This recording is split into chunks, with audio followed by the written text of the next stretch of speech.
Bonjour les amis et bienvenue dans cette deuxième partie de la leçon qu'entraînent les ouvertures au monde des territoires et des hommes à propos du 15e et du 16e siècle. À cette époque-là, comme on l'a vu dans la première partie, il y a une ouverture de l'Europe et des civilisations aussi musulmanes et asiatiques au monde avec plus de commerce entre elles et des explorations qui permettent de découvrir de nouveaux continents. Là, on va parler dans cette partie surtout de la confrontation. Oups. Parce que s'ouvrir au monde, on explore, mais aussi on se confronte à l'autre. La première chose que je voudrais évoquer, c'est les civilisations, quand elles se confrontent, qu'est-ce qui se passe? Alors déjà, il y a ce qu'on appelle une découverte de l'altérité, c'est-à-dire de la différence. Alors oui, vous allez me dire, depuis l'Antiquité, il y a la route de la soie, il y a des échanges entre les civilisations, l'épopée d'Alexandre le Grand jusqu'en Inde. On connaît la différence, on sait que les hommes n'ont pas tous la même couleur de peau, les mêmes langues, les mêmes religions, blablabla. Mais là, ça va se multiplier, ça va être beaucoup plus intense, beaucoup plus profond. On a des textes, par exemple, de Bartholomé de la Casas, ce frère dominicain, qui explique que les Indiens, la première fois qu'ils ont vu les Européens arriver, ces Amérindiens, ils leur ont touché la barbe, parce qu'ils n'avaient pas l'habitude. Et il y a plein de petits détails comme ça, ou d'expéditions lancées, où on découvre la différence, différence de climat, différence d'individus, différence d'espèces animales. C'est une période où on écrit beaucoup, ça intéresse les gens, il y a une vraie dynamique à propos de la découverte de l'autre, de la différence.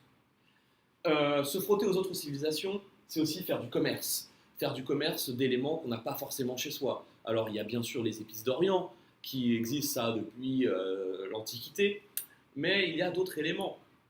Il est intéressant de voir que l'Empire ottoman, qui est pourtant en gros conflit avec l'Europe chrétienne, une sorte de guerre intense et longue, récupère des armes qui viennent de l'Europe.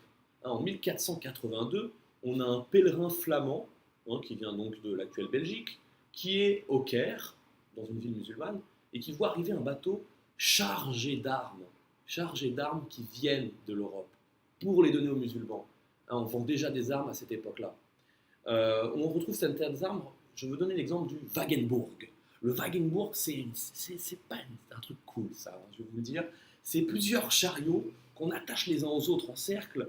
On remplit les chariots d'armes de guerre comme des arquebuses ou des bombardes et on les fortifie. Et on met ça sur le champ de bataille. Et là, le ravage que ça cause. Imaginez des chevaliers qui entourent ça et ça part dans tous les côtés. Ce Wagenburg a été inventé en Bohême, Allemagne actuelle. Et vous savez quoi? L'Empire ottoman, ce sont les spécialistes du Wagenburg. Ils ont récupéré la connaissance, parce qu'il y a aussi des échanges d'idées, et ils en ont fait leur arme à eux, se sont appropriés. Voilà, ça nous amène sur l'affrontement. Et oui, quand on se confronte à d'autres civilisations, il n'y a pas que des échanges pacifiques d'idées et de marchandises, il y a aussi parfois des guerres. Des guerres violentes, sanglantes, meurtrières. Notre période, 15e siècle, ça s'ouvre en 1453, quand l'Empire ottoman s'empare de Constantinople, cette ville vue comme la deuxième Rome. Grand choc chez les chrétiens. Constantinople passe aux côtés du musulman, à l'empereur Mehmet de l'Empire ottoman. Ces grandes murailles sont écroulées sous la puissance de feu de cette civilisation. Et là, tout le monde est sous le choc en Occident. Et la période va s'arrêter au XVIe siècle, en 1571, à la fameuse bataille navale de Lepante, où là, cette fois-ci, c'est le contraire. Ce sont les armées, les bateaux de l'Empire ottoman qui sont battus par une coalition, une alliance de pays chrétiens. Et là, les Ottomans vont arrêter pendant un certain temps de venir en Europe. Voilà, ça c'est pour la confrontation, c'est pour cette première partie, se confronter aux autres civilisations. On va passer à la deuxième. Et voilà, deuxième sous-partie, c'est se confronter aux nouvelles idées. Et là, je vais prendre l'exemple de la religion. Et oui, ça fait quand même assez longtemps qu'il y a pas mal de personnes qui sont un peu agacées, qui remettent en cause la religion catholique, qu'ils trouvent trop riche. Allez voir les palais au Vatican. Qu'ils trouvent trop éloignés de la Bible originelle. Jésus-Christ n'était pas aussi riche. qu'ils trouvent que leur théorie ne correspond pas à ce qu'ils imaginent. Bon, ils sont pas contents, et ça depuis longtemps. Là, au XVIe siècle, il va y avoir une vraie rupture, mais une vraie, hein, que l'Église catholique ne va pas pouvoir freiner. Ça commence quand un des religieux, un moine mendiant appelé Luther, Martin Luther, va placarder en 1517 sur l'église, sur la porte de l'église de Wittenberg, ses thèses. Plusieurs thèses, des dizaines de thèses, où il explique tout ce qu'il n'est pas en accord avec la religion catholique officielle. Je ne suis pas d'accord sur ça, sur ça, sur ça, sur ça, sur ça, il y en a pas mal, il y en a des dizaines. C'est pas un acte révolutionnaire, hein, c'est une habitude. Quand on n'est pas content, on va placarder ses revendications et on attend un débat. Le problème, c'est qu'il y a plein de gens qui vont s'emparer de ces idées, qui vont les diffuser, parce qu'à l'époque, il y a l'imprimerie, et il se trouve totalement dépassé, Martin Luther, parce que tout le monde maintenant entend parler de ses idées, de ses thèses, et l'Église catholique est prise au dépourvu.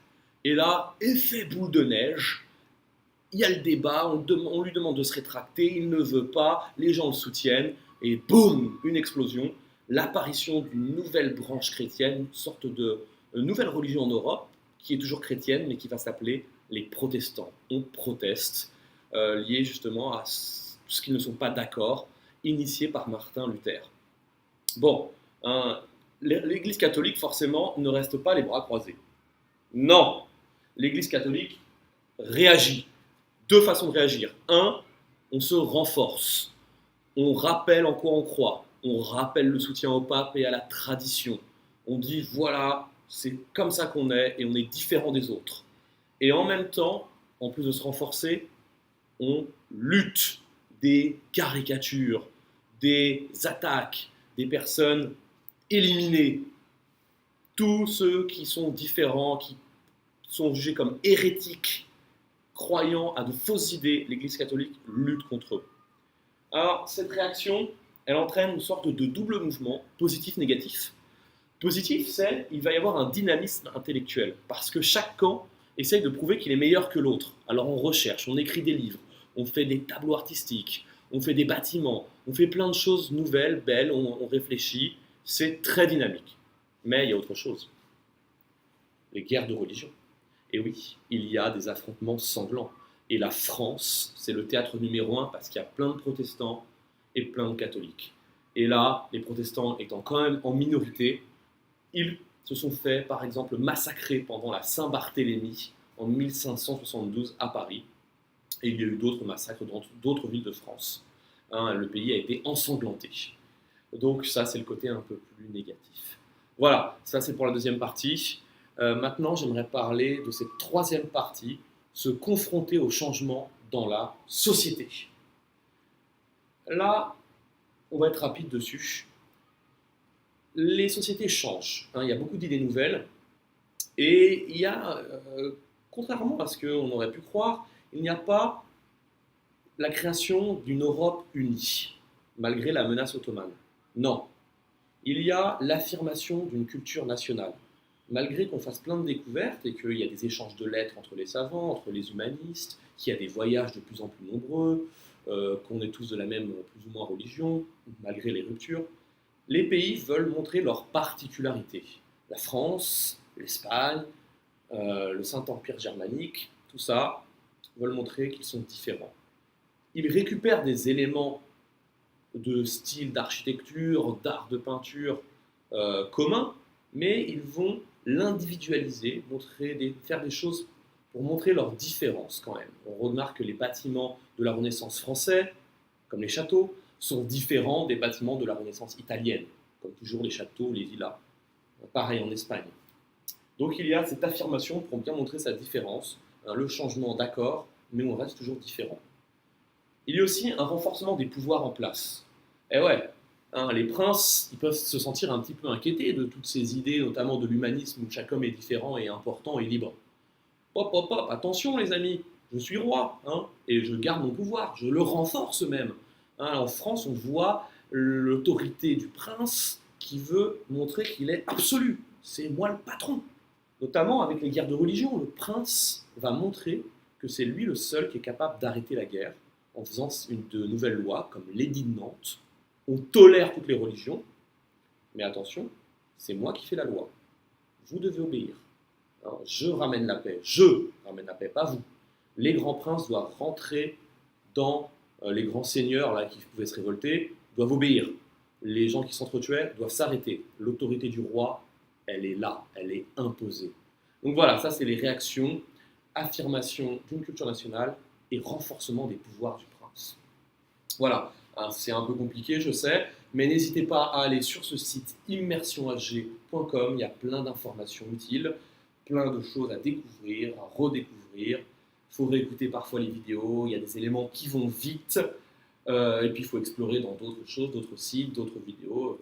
Il y a plein de choses bien faites. Ne vous limitez pas, bien sûr, à ce site et à cette vidéo. Allez, au revoir les amis, et soyez curieux!